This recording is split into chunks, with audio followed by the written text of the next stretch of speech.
Meus queridos irmãos, que a paz do Senhor nos envolva a todos nesta noite.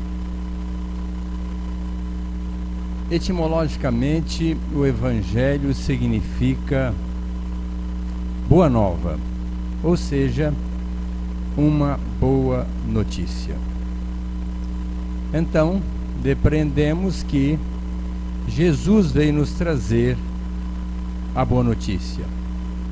A notícia de que nós não estamos esquecidos, que não estamos desamparados, que não estamos colocados aqui aleatoriamente, mas pelo contrário, com um único final, que é sermos felizes, desfrutarmos de uma harmonia interior, de uma paz, de um equilíbrio, com a possibilidade de adentrar ao reino de justiça, de verdade e de amor. Portanto, o Evangelho é luz, é harmonia, é paz, é equilíbrio. O Evangelho é força, é fraternidade, é solidariedade. O Evangelho é, na essência, amor. Infelizmente, lamentavelmente, ainda a humanidade não compreendeu essa proposta de Jesus. Porque se nós tivéssemos compreendido, entendido mais o Evangelho e vivenciado na essência o seu conteúdo, junto àqueles que conosco convivem, estaríamos desfrutando de um paraíso no seio da terra. Outro dia, eu abraçava uma criatura e alguém do lado disse: como é bom nos abraçarmos. Eu aproveitei o momento para dizer que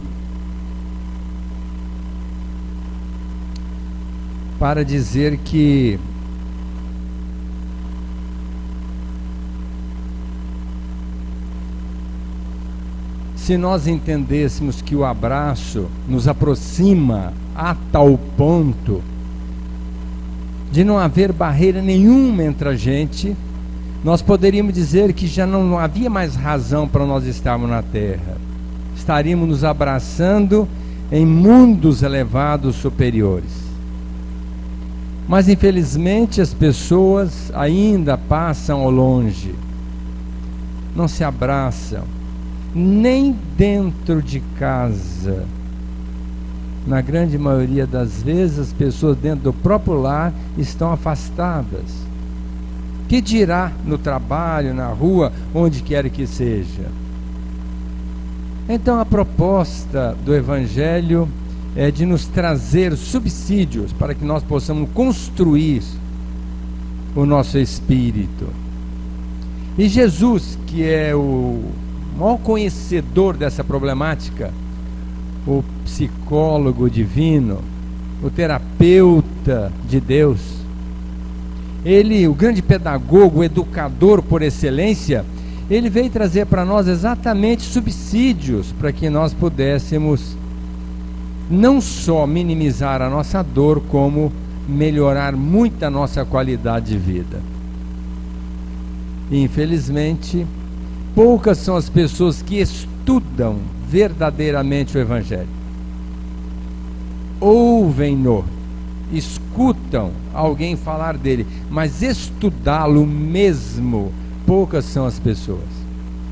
Quando nós deveríamos conhecê-lo de trás para frente, de frente para trás. E mais do que isso, essencializar o seu conteúdo na proposta dos nossos comportamentos.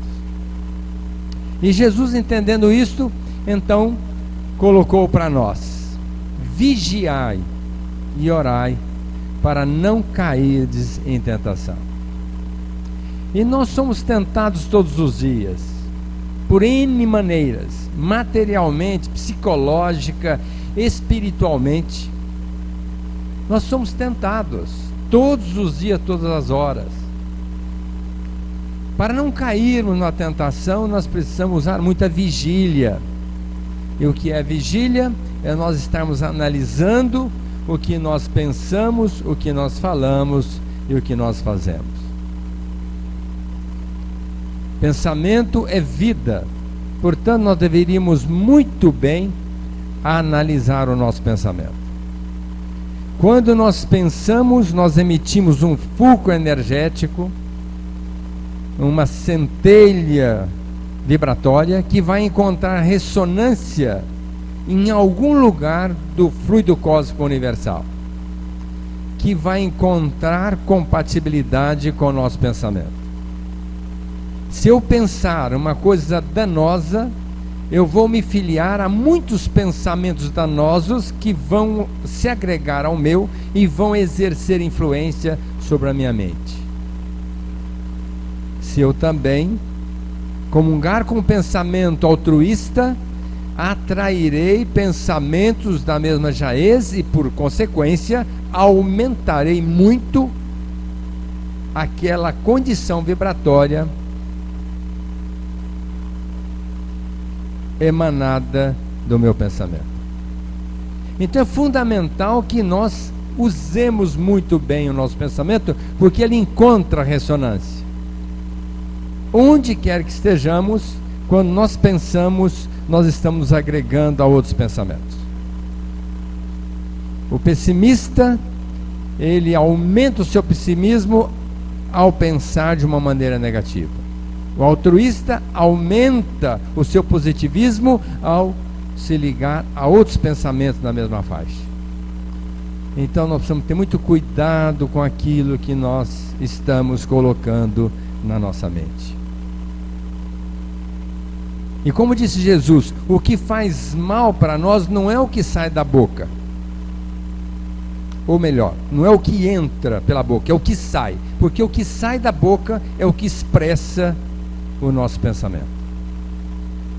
A gente pensa e fica reverberando aquela sintonia vibratória, até que em um determinado momento nós colocamos aquilo verbalmente. E aí então está plugado em algum lugar esta condição que nós criamos para plasmar o pensamento na verbalização e na realização através do nosso comportamento. Então é fundamental que nós vigiemos o nosso pensamento, a nossa fala e a nossa conduta. Hoje nós iremos abordar apenas o emprego da palavra, que tem um preço muito importante na nossa vida. Lá em Minas Gerais tem um ditado que fala assim: quem fala muito dá bom dia a cavalo. O que significa isso? Quando a gente está montado no cavalo e se propõe a cumprimentar alguém, este alguém embaixo leva a mão para pegar na nossa mão para nos cumprimentar. E ao fazê-lo, o animal assusta, foge e nós caímos. Por isso é que se diz que quem fala muito dá bom dia a cavalo. Já tem um outro ditado que diz: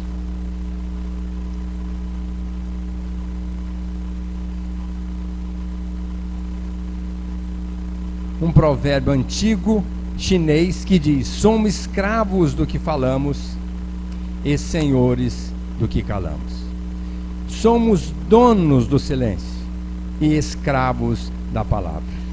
Então nós precisamos ter muito cuidado com aquilo que nós estamos falando, porque a palavra emitida, a flecha desferida e a oportunidade perdida nunca mais volta. Então nós precisamos ter muito cuidado com aquilo que nós estamos sintonizando através da palavra. E a palavra tem um peso a ponto de salvar uma vida e ao mesmo tempo de condená-la. Então nós precisamos ter muito cuidado com a maneira de falarmos. E Jesus, sempre caminhando lado a lado, analisando a nossa problemática, como orientador esteve ao nosso lado. Aliás, sempre antes de estarmos de posse da consciência, ele já trabalhava. Quando estivemos com a consciência preparada, ele colocou os seus conceitos. E agora, reverbera, traz novamente, enfatiza, nos convida à análise das suas propostas. Mas nós ainda ficamos usando a palavra de uma maneira totalmente inconsequente. A começar pelas críticas. Como nós temos facilidade de criticar os outros? Quando nós sabemos que, via de regra, a crítica é uma contra-transferência. Nós estamos projetando no outro aquilo que nós temos dentro de nós. Quando eu digo que uma pessoa é orgulhosa, não estou dizendo outra coisa senão que eu também sou orgulhoso. Que uma pessoa é vaidosa, que eu também sou vaidoso. Se uma pessoa é maledicente, que eu também tenho a maledicência. Então, nós deveríamos ouvir Jesus, quando ele diz assim: tirai primeiro a trave que está em vosso olho, para depois pensardes no argueiro que enxergais no olho do outro. Então, o argueiro é um grãozinho de areia que a gente vê no olho do outro, e nós nos esquecemos da trave que está nos cegando. A crítica funciona mais ou menos assim: nós olhamos o defeito da criatura, somente o defeito, e criticamos de uma maneira tenaz, sem nenhum pouco de escrúpulo para pensar no valor que aquela criatura tem. Porque se nós entendêssemos assim, nós iríamos analisar isso muito de perto e entender essa outra colocação de Jesus: na medida que medirdes, sereis medidos. Nós assumimos uma consequência grave ao fazermos uma consideração menos elogiosa a respeito de alguém. E Jesus enfatiza isso dizendo: aquele que disser raca, referindo-se ao seu semelhante, está condenado ao fogo do inferno. Raca significa um ser imprestável, e era a praxe cuspir de lado, como quem dissesse: estou com nojo dessa criatura que não vale nada. E isto estabelece a nossa condenação ao fogo do inferno. Não é esse inferno que queima lá em algum lugar, não. É o inferno da consciência, quando um dia nós chegarmos à maturidade e entendermos que nós somos irmãos, filhos do mesmo Pai, e que não estamos nem um pouco agradando aquele a quem nós devemos tudo, que é o nosso Criador. Então, jamais achincalhar, fazer considerações menos elogiosas a quem quer que seja, que na verdade aquela criatura é nossa irmã. Ah, mas como? Não se critica mais ninguém? Não. Nós podemos fazer algumas considerações, sim, porque o Cristo diz: se o vosso irmão estiver em erro, entendam, vosso irmão estiver em erro, ide, falai com ele. Se ele vos ouvir, tereis ganho o vosso irmão. Se não, ide e levai a vossa paz. Podemos conversar, que é diferente a comunicação do desabafo. A comunicação é quando nós chegamos para a pessoa e dizemos assim: meu irmão, nem é fulano, ciclano, beltrano, meu irmão, não seria mais razoável que você analisasse essa questão num pormenor e entendesse que este caminho adotado por você não é aprazível, não vai lhe gerar um bom comportamento, não vai lhe trazer uma consequência desejável? Então mude enquanto é tempo. Isto é comunicação. Agora, o desabafo é quando a gente diz assim: tá vendo? Cabeça dura, não adianta mesmo, eu falo, essa criatura não vale nada. Onde já se viu essa atitude? Já falei 10.000 vezes. Tem mesmo é que sofrer, porque essas criaturas de cabeça dura têm que apanhar para sofrer. Isso é desabafo, não é comunicação. E crítica não constrói, destrói. É diferente da comunicação, quando a pessoa está chamando a outra na condição de irmã para uma reflexão maior. Então, vamos trocar a crítica pelos elogios. E via de regra, nós temos muito mais condições virtuosas do que defeitos. Logicamente que nós não temos virtudes na essência, mas se formos analisar os nossos comportamentos, nós estamos mais para bons comportamentos do que comportamentos ruins. No dia a dia, no trato com as criaturas, em todo sentido, no âmbito do trabalho, na rua, na casa religiosa. Mas ao invés de olhar o nosso comportamento de uma maneira positiva, a pessoa crucifica com a crítica e não elogia. Nós convivemos com as pessoas dentro de casa e dificilmente nós dizemos: olha, como você é importante para mim, como eu te amo. Eu agradeço todos os dias de Deus ter me colocado a sua figura na minha vida, para a esposa, para o esposo, para os filhos, para os irmãos. Basta a criatura ter um deslize para sair matando, crucificando, nem julgando, já é crucificando a pessoa. E o elogio é muito importante. Dizer para um filho que ele não vale nada, que não se espera nada dele, que se pode esperar dessa criatura, já sei que no futuro será um desastre. Falarmos isso para um filho é crucificá-lo, amordaçá-lo, tirar qualquer oportunidade dele ser um grande homem ou uma grande mulher. Agora, se nós dissermos para ele: você nasceu para ser um grande homem, tem dificuldades, vamos superá-las, estou do seu lado, fique tranquilo, nós vamos vencer, vamos chegar ao final dessa trajetória com vitória. Você é muito legal. Como eu agradeço a Deus de você ser meu filho, minha filha. Mas o elogio dificilmente sai da boca de alguém.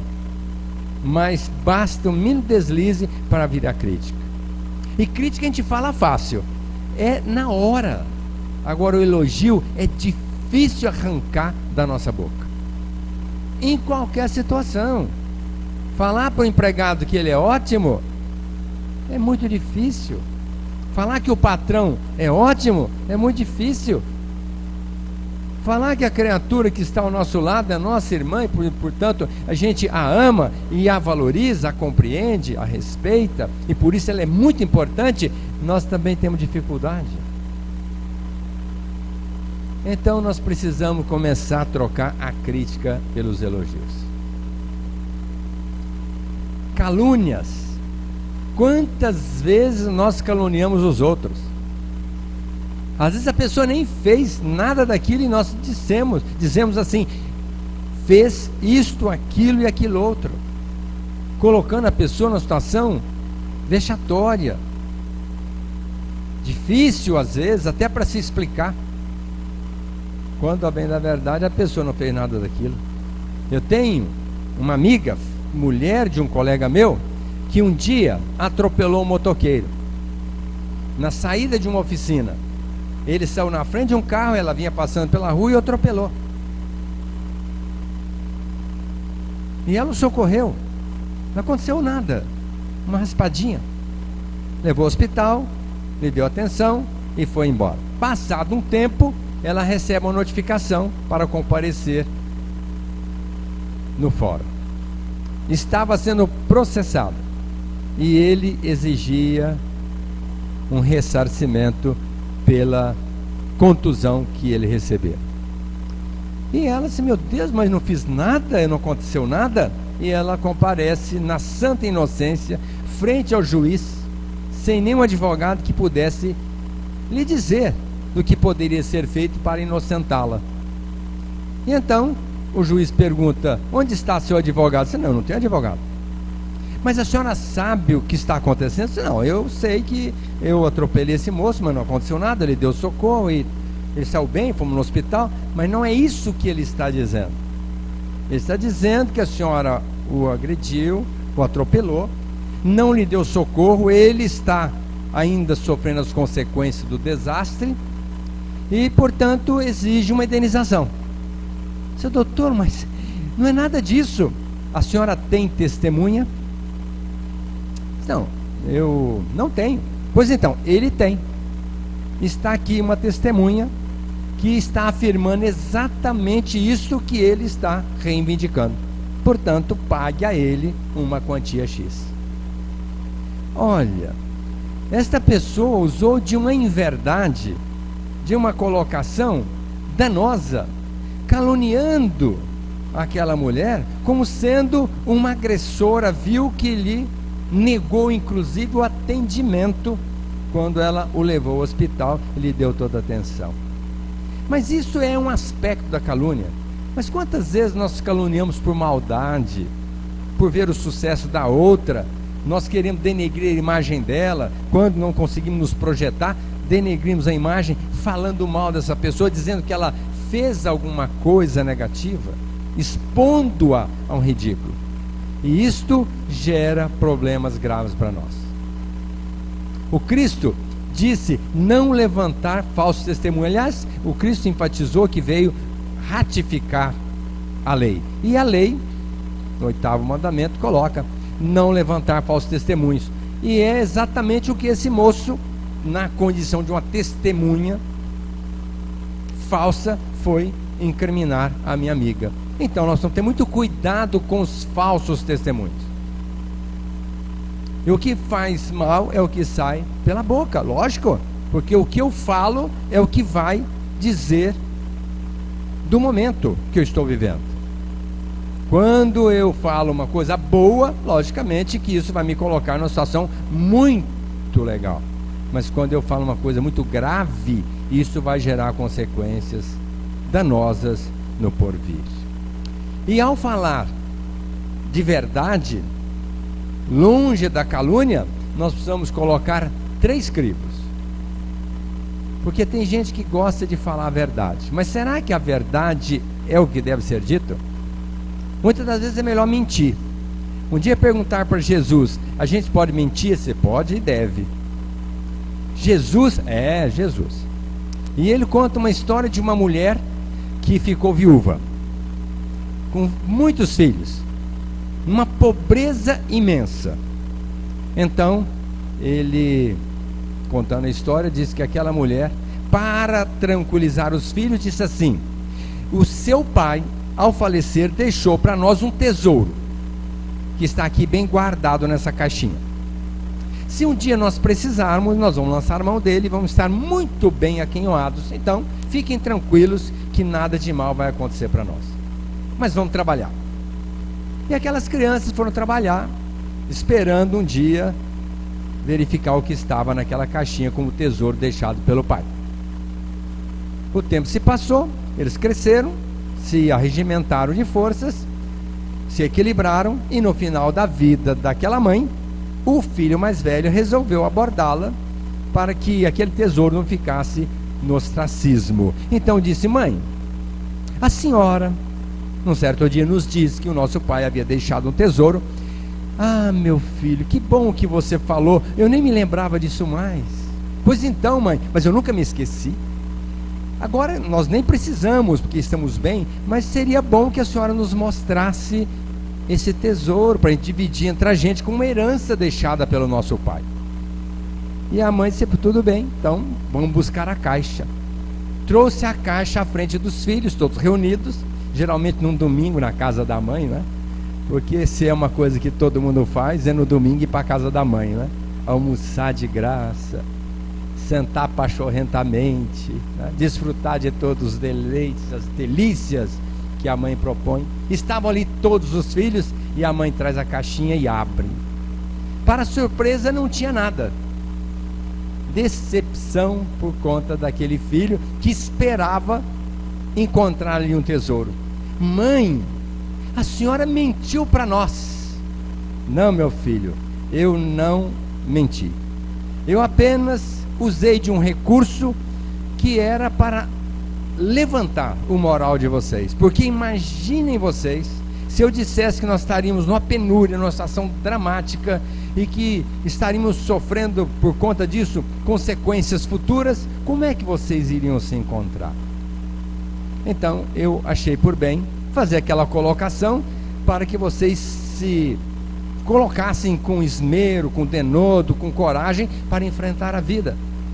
Então Jesus diz que mentira dessa forma é melhor do que uma verdade que expõe uma criatura. Então, quando nós formos falar alguma coisa, nós temos que passar pelo crivo de 3 situações. Primeiro, do ser verdade. O que eu estou falando é verdade. Ótimo, então pode falar. O segundo crivo é do estar presente. Eu estava presente, foi assim que aconteceu o que eu estou colocando. E o terceiro elemento é se vai fazer o bem para alguém. Porque falar a verdade, quando nós não estávamos presentes, já não é uma verdade conforme nós estamos colocando.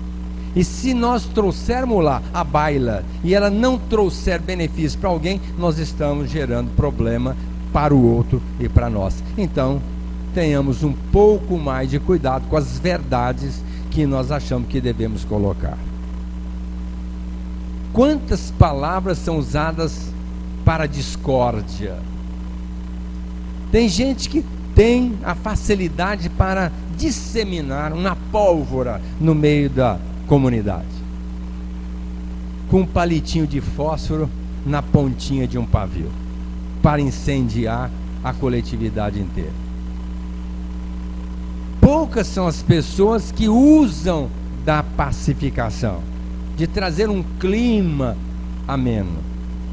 E a discórdia é uma complicação muito grave no meio de qualquer comunidade. Uma palavra pode ruir uma comunidade que até então estava muito coesa. Basta apenas darmos aso, permissão, para que aquela colocação encontre ressonância no nosso meio.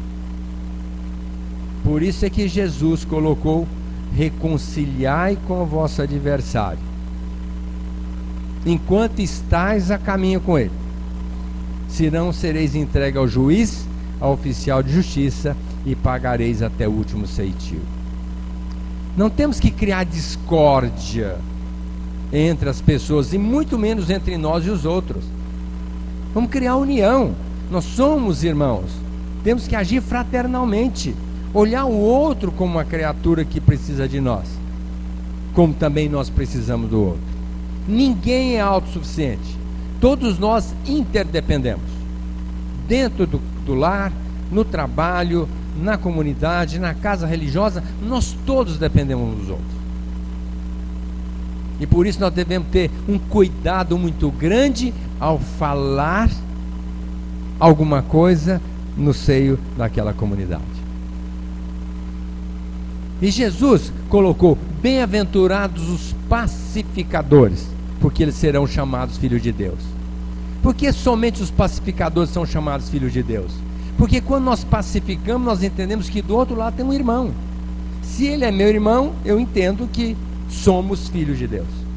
Agora, quando eu tenho uma postura de discórdia, de intriga, de retaliação, de vingança, eu estou gerando uma proposta incompatível com a fraternidade, ou seja, da filiação do Pai. Então é fundamental que nós trabalhemos pela união. A união faz a força, e é assim que nós devemos agir em qualquer comunidade, em qualquer lugar. Hajamos com união. Francisco de Assis colocou isso com muita propriedade. Nós devemos trabalhar pela união. E aqui dentro do Francisco de Assis, o que nós mais pleiteamos é a união. Esse trabalho que nós fazemos não é outro senão a união de todo mundo. Qualquer trabalho que nós fazemos aqui não é de um esforço isolado. São muitos esforços coletivos que se congregam para uma finalidade maior. Por isso nós temos que valorizar muito o nosso companheiro, aquele que está do nosso lado, que trabalha conosco, que ombreia o trabalho, que sustenta a casa aberta. Todos nós aqui somos partícipes dessa casa Francisco de Assis. E se ela está de portas abertas, fazendo esse trabalho que nós todos fazemos, é porque cada um dá a sua parcela de contribuição. Em sentido amplo, Outro dia uma irmã nossa disse assim: Aguinaldo, quando eu atendo o pessoal aqui, que vem nos procurar no atendimento fraterno, às vezes eu falo para a pessoa: olha, nós estamos orando por você, fique tranquila, criatura, que nós estamos orando por você. E ela me perguntou: você acha isso válido? Eu falei assim: não só acho, como isso é uma verdade. Todos os dias eu oro por todas as pessoas que vêm aqui no Francisco de Assis.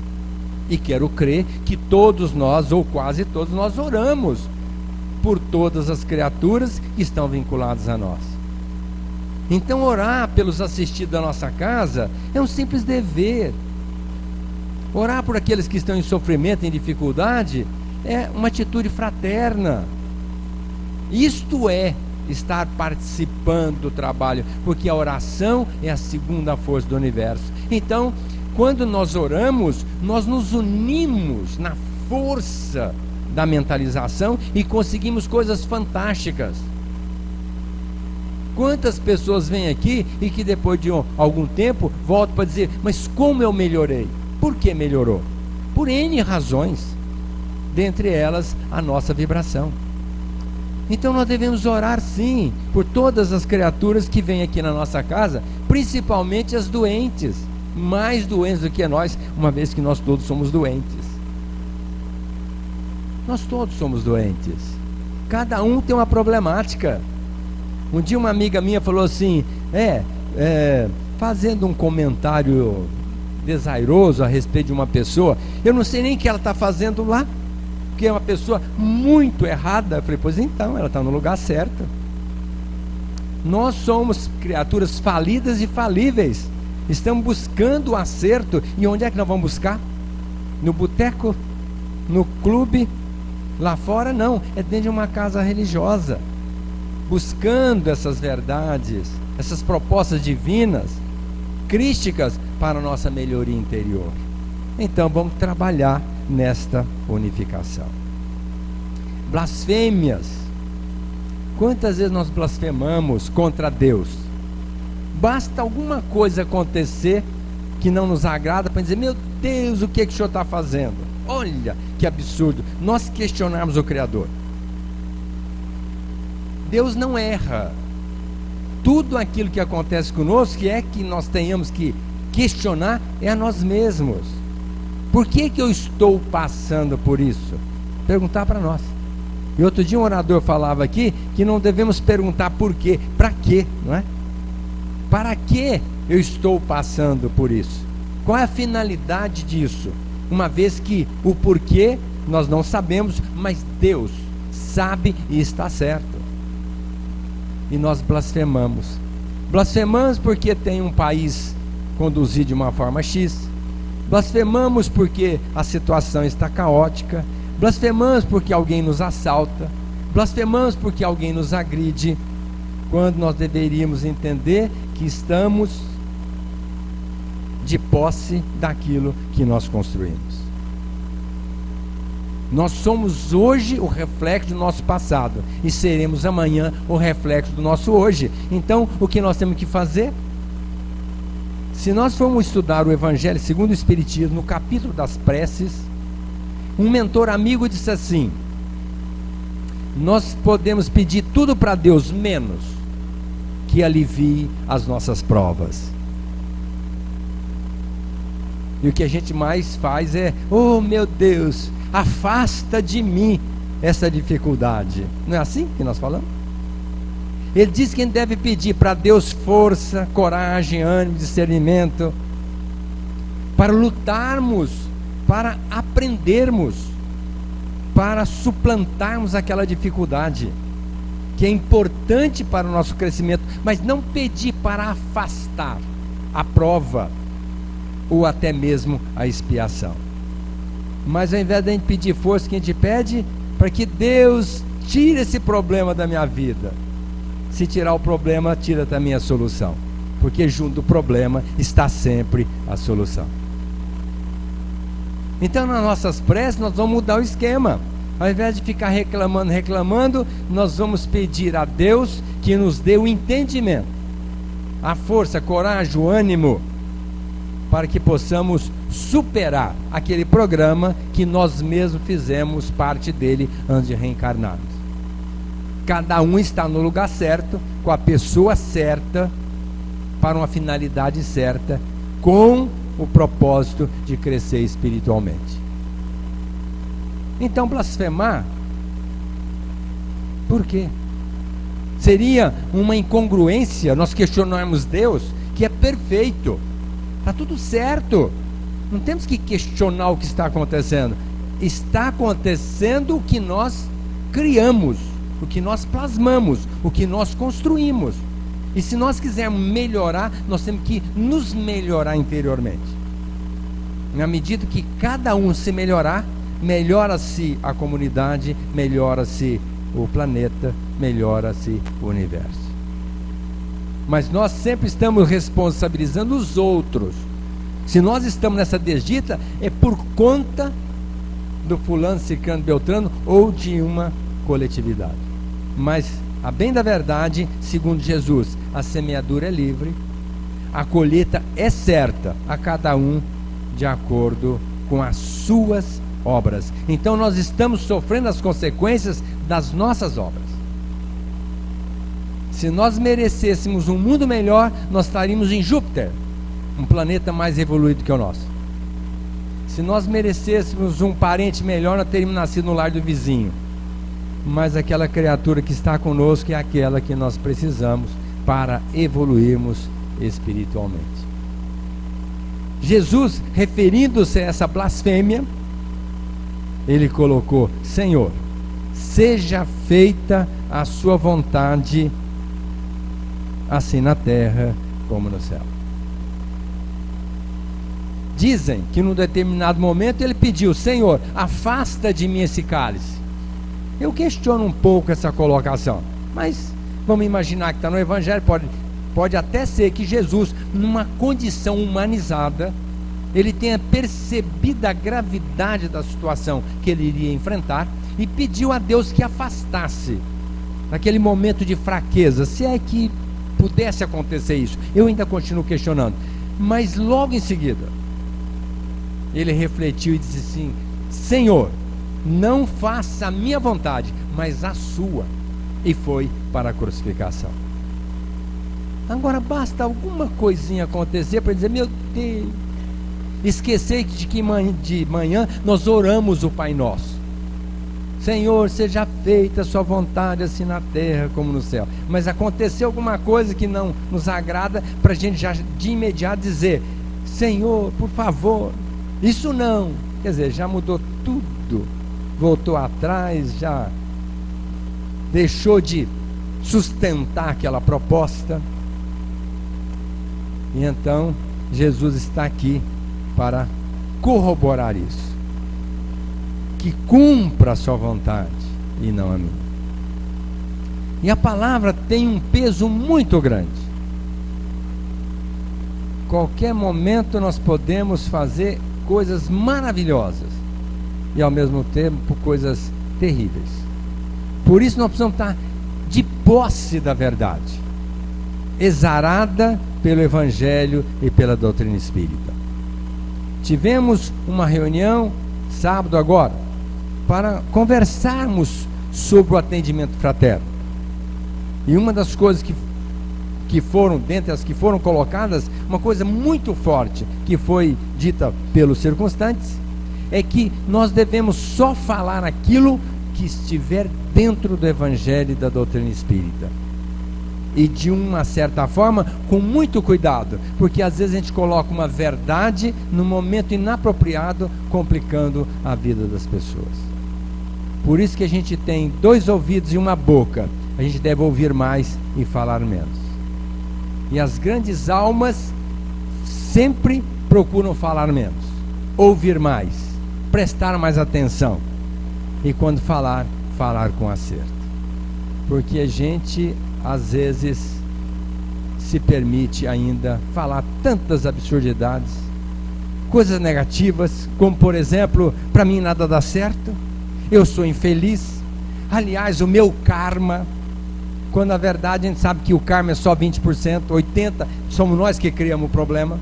dessa problemática que nós estamos vivendo, só 20% é karma, ou seja, fruto de um passado espiritual. 80% do nosso sofrimento somos nós que criamos, por ignorância, por não conhecer e não viver o Evangelho de Jesus. E a gente ainda diz: ah, eu sou infeliz, para mim nada dá certo, eu sou um azarado, tudo que é ruim acontece comigo, eu sou infeliz, eu não aguento essa vida. E começa a lamúria, num pessimismo danado. Quando Jesus disse: tende bom ânimo, Zebedeu, pai do João e do Tiago, estava chorando, ajoelhado aos pés de Jesus. Ele pega Zebedeu pelo ombro, levanta e diz assim: homem, levanta, tende bom ânimo, o trabalhador tem que estar sempre de pé, vai trabalhar para mim. Zebedeu deu uma enxugadinha no olho, saiu, foi trabalhar por Jesus, não medindo as consequências. Então a gente tem que ter ânimo, não pode ficar com pessimismo. Pessimismo não resolve nada. E nesse momento que nós estamos atravessando, pior ainda, quando a gente plasma negativamente, nós estamos corroborando essa iniciativa para que amanhã aconteça exatamente o que nós estamos dizendo. Não vai dar certo. Nós estamos sempre enfrentando situações difíceis, desde que nascemos. Desde que eu nasci, enfrentei situação difícil, mas sempre vem uma situação alvissareira. Hoje está ruim, amanhã vai estar bom. Hoje está difícil, amanhã vai estar fácil. Hoje nós estamos descendo, amanhã nós estamos subindo, depois vamos descer de novo. Isso é uma caminhada para frente.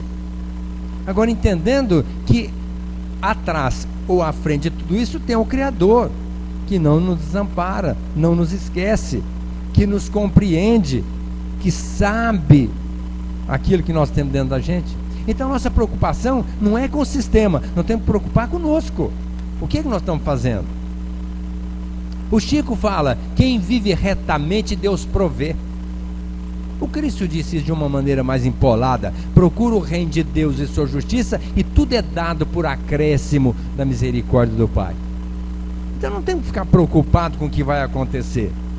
Uma pessoa muito querida me procurou domingo e me falou: Aguinaldo, você sabe que eu estou muito preocupado com os destinos do nosso planeta? E eu falei: olha, eu não estou. Mas por que não? Eu falei: porque eu não tenho que me preocupar com isso. Eu tenho que fazer o que eu tenho que fazer. Se cada um fizer o que tem que fazer da maneira mais correta possível, amanhã será ótimo. Agora, adianta eu ficar preocupado com o destino do país ou do planeta e ficar parado, arquitetando planos no sentido de resolver isso quando eu não faço o que eu tenho que fazer? Não adianta. Nós temos que confiar em Deus. Deus é Pai, sabe o que nós precisamos passar. E se tivermos que passar, qual é o problema? Vamos passar. Se tiver que passar fome, passa fome. Outro dia uma amiga minha foi fazer um trabalho voluntariado lá na África. Ela foi no meu consultório, tem uma história interessante, deprimida, e ela tem uma condição socioeconômica muito boa, mas estava num baixo astral que fazia gosto. Eu disse para ela: menina, para com isso, vê o lado bom da coisa. Eu falei: não, que jeito? Eu falei: lidando com a desgraça dos outros, é o único jeito de a gente aprender que nós estamos numa boa. Olha, interessante, na minha cidade, Frutal, um pessoal está com um programa de ir para a África fazer um trabalho voluntário. Eu falei: por que você não vai com eles? Olha, pois então, eu vou dar um jeito. E ela foi para a África fazer esse trabalho. Chegou lá, uma menininha falou assim para ela, que lá falou português: tia, você já comeu bolinho de terra?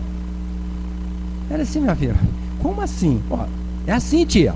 Pegou a terra, misturou com água e comeu. Filha, mas não pode fazer isso? Sim, tia, lógico que pode. Quando está com fome, não tem comida, a gente come terra. Tia, mata a fome da gente, você sabia? No outro dia, aquela menina chegou e disse: tia, a senhora me dá água? Ela colocou um copo de água e entregou para ela. Não, tia, uma xícara.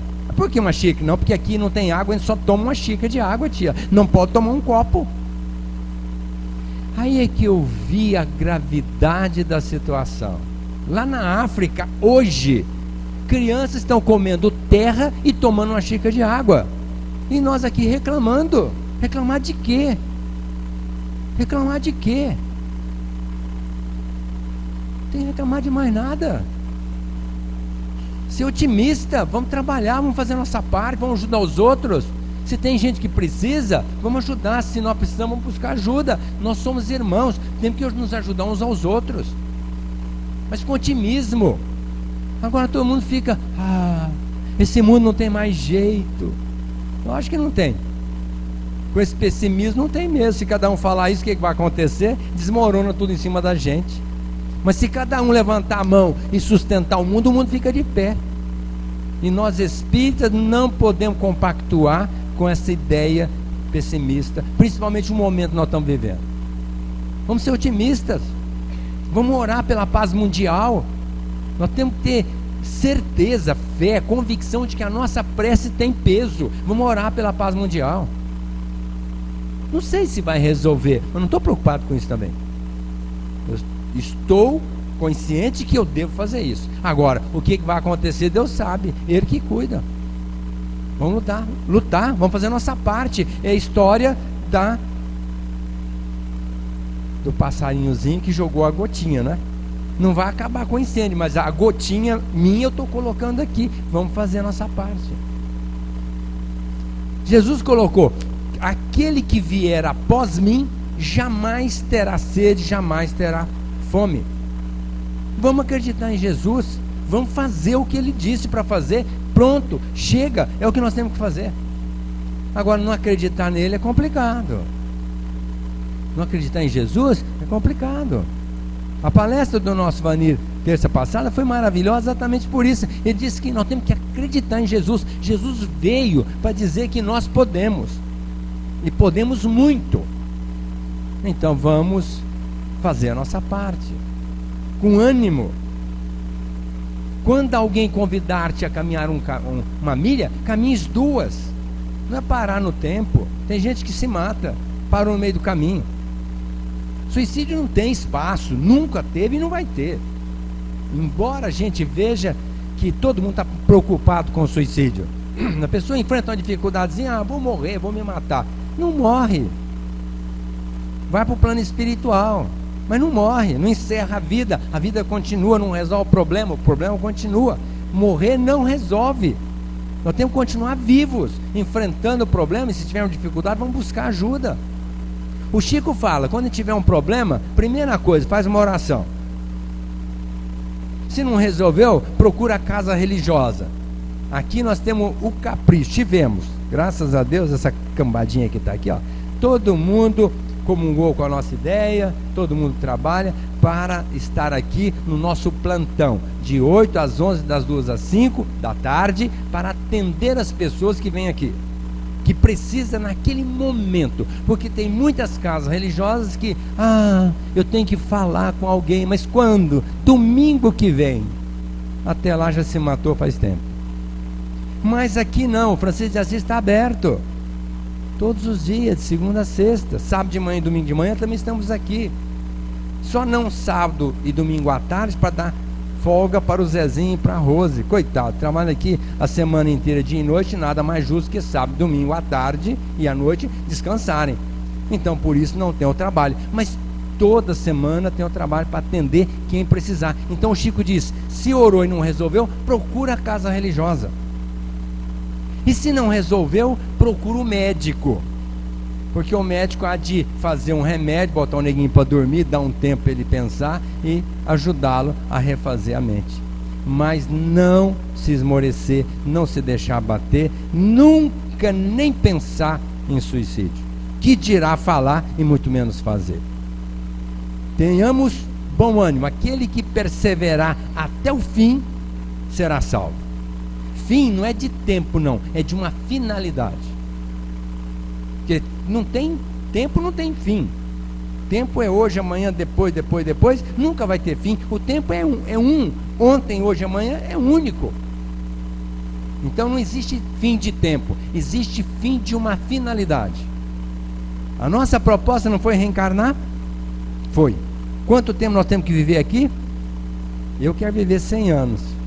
Coitada da minha mulher. Quero viver 100 anos. para voltar bem melhor do que aqui cheguei. Então desencarnar cedo para quê? Para depois ficar na fila lá esperando para voltar? Fica aqui agora, lute, enfrente os problemas, busque ajuda, mas não encerre a caminhada. Persevere. Aquele que persevera até o fim, até a finalidade proposta de uma reencarnação de crescimento espiritual, esse sim vai estar justificado. Então não vamos nos deixar abater. Quando alguém convidar-te a caminhar uma milha, caminhes 2. Nós caminhamos uma. Eu tenho mais 2 ou 3 pela frente. Espera. Por que parar na primeira milha? Primeira milha é apenas um insight, apenas um treininho. Depois tem a segunda, tem a terceira. Nós vamos aprendendo isso com a idade. A gente vai ficando mais sábio, vai percebendo mais. Não é, Dorival? Quando eu era moleque, fazia tanta besteira, mais do que eu faço hoje. Na juventude, tantas besteiras, bem mais do que eu faço hoje. Agora a gente começa a entender, é que a gente começa a fazer as coisas mais ou menos certas. Agora que é hora de eu aproveitar, você acha que eu quero morrer, desencarnar? Nem pense. E tem gente que quer desencarnar cedo, para quê? Para depois voltar. E não volta, geralmente com a mesma turma, volta com outra. É um aluno que abandona a escola. Os outros passam e vão embora, volta no outro ano com outra turma. Então eu quero estar reencarnando com a minha mulher, com os meus filhos. Vocês estão me escutando, né? Vocês vão ter que continuar comigo. E é uma bênção a gente construir uma família, não é? E depois voltar com ela. E é o que eu quero, se for possível. Agora, tem gente que desiste no meio do caminho e depois quer voltar com tudo de bandeja. É o que muita gente está experienciando hoje. Oh, meu Deus, que encrenca que está aqui comigo. Lógico que você não cuidou bem dessa pessoa na vida anterior, na experiência passada, então é esta que você tem. Então vamos construir as pessoas nessa encarnação para desfrutarmos delas na próxima. Tem gente que usa muita palavra de uma maneira supérflua, contando anedotas, falando que não de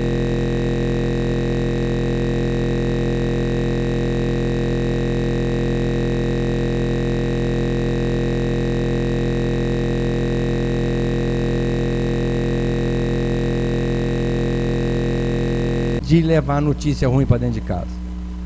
E agora com Facebook, com iPad, com WhatsApp, com videozinho, meu Deus, aconteceu uma desgraça lá, todo mundo coloca para todo mundo ver.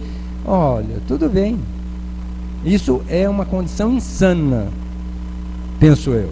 Se é que vai usar esse recurso, traga coisas boas, pelo menos é o seu contributo, mas não trazer coisas que não edificam. E hoje o pessoal gosta de fazer chacota, fazer um escárnio. Minha mulher hoje me mostrou uma coisa que me chocou, fazendo referência, nem vou falar porque eu não quero criar mais problema, mas uma referência ao nosso país agora, em condição chocante.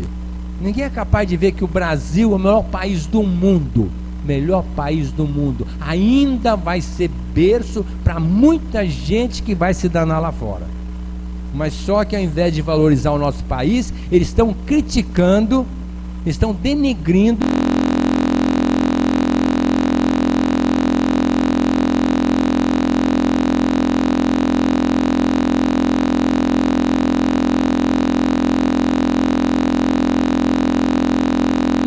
Xavier, e eu tenho absoluta certeza que o Brasil será coração do mundo, pátria do Evangelho.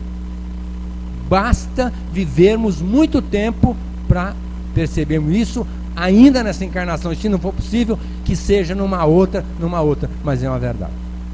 Então, ao invés de valorizar o nosso país, que é uma bênção, uma maravilha, um lugar maravilhoso para se viver, estão denegrindo a nossa imagem. Mas pode estar certo que um dia vão se dar conta da infelicidade de ter feito essa proposta. Então, como disse Jesus, que a sua palavra seja sim, sim, não, não. O que passa disso provém do maligno, disse Jesus. Então nós devemos ser coerentes, porque quando a gente tenta justificar uma atitude infeliz, bem, mas não é assim, sabe como é que é? Não existe isso, dentro da proposta de Jesus. Que a sua palavra seja sim, sim, não, não. O que passa disso provém do maligno. Então não temos que justificar a coisa errada. Vamos procurar viver da melhor maneira certa. E com relação à nossa encarnação, vamos procurar valorizá-la ao máximo, adequando-a sem lamentações e com gratidão. Porque a gratidão é uma virtude tão fantástica como o amor ao próximo. Porque quem agradece reconhece a bondade de Deus, reconhece a bondade de Jesus, reconhece a bondade dos familiares, reconhece a bondade da religião, reconhece a bondade daqueles que estão ao nosso lado. Agora, a ingratidão é um desastre. A pessoa ingrata, no meu ponto de vista, é uma doente do mais alto nível, porque a gratidão deve ser a tônica da nossa vida. Porque o dia que nós entendermos o quanto Deus é misericordioso e pródigo e tem feito por nós, nós não iremos fazer outra coisa senão agradecer. Agradecer a tudo, a começar pela família, pela reencarnação, pelo corpo, pela bênção da vida, pela natureza, por tudo que está à nossa volta. Por isso, nós devemos dizer: obrigado, Senhor, pelo ar que nos dás, pelo pão que nos deste, pela roupa que nos veste, pela alegria que possuímos e por tudo de que nos nutrimos. Obrigado, Senhor, pela beleza da paisagem, pelas aves que voam sobre o teto anil, pelas tuas dádivas mil. Obrigado, Senhor, pelos olhos que temos, que vê o céu, a terra e o mar, olhos que contemplam a beleza e se iluminam de amor diante do majestoso festival de cor da generosa natureza. E aqueles que perderam a visão, deixa-me por eles rogar ao teu nobre coração, porque eu sei que depois dessa vida, após a lida, voltarão a enxergar com alegria incontida. Obrigado, Senhor, pelos ouvidos meus, que me foram dados por Deus, que registram a sinfonia da vida, no trabalho, na dor e na lida, o gemido do vento no galho do almeiro, as lágrimas doridas do mundo inteiro, a voz longínqua do cancioneiro. E aqueles que não podem ouvir, deixa-me por eles orar, porque eu sei que em teu reino um dia voltarão a sonhar. Obrigado, Senhor, pela minha voz, mas eu te agradeço também pela voz que educa, pela voz que admoesta, pela voz que ilumina, pela voz que ensina, pela voz que fala de amor. Obrigado, Senhor. Quantos vivem na fazia, que não cantam nem de noite nem de dia, que o teu nome não pode pronunciar? Deixa-me por eles orar, porque eu sei que em teu reino um dia voltarão o teu nome promulgar. Obrigado, Senhor, pelas minhas mãos, alavanca da ação, do progresso e da redenção. Mas eu te agradeço também pelas mãos que acenam a deuses, pelas mãos que socorrem na amargura, pelas mãos que fazem ternura, pelas mãos que trabalham o solo, pelas mãos que fazem as leis, pelas mãos que cicatrizam feridas, retificando as carnes sofridas, balsamizando as dores de muitas vidas. Mãos que figuram nesses traços como estrelas fugindo em meus braços. Obrigado, Senhor, pelos meus pés que me levam a caminhar, erectos, firmes a marchar, nobres, humildes sem reclamar. Quantos vivem aleijados, trôpegos, estropiados, mutilados, nessa expiação, por ilusão de outra encarnação? Deixa-me por eles orar, porque eu sei que em teu reino um dia voltarão a bailar, e em transportes sublimes outros braços afagar. Obrigado, Senhor, pelo meu lar, mansão de glória, escola de amor. Mas se eu não tiver um teto amigo para me confortar, um abrigo para me conchegar, direi ainda: obrigado, Senhor. Obrigado porque eu nasci, obrigado porque eu te conheci, obrigado porque eu estou aqui. Obrigado, Senhor, porque me socorres com amor. Obrigado, Senhor. Muita paz.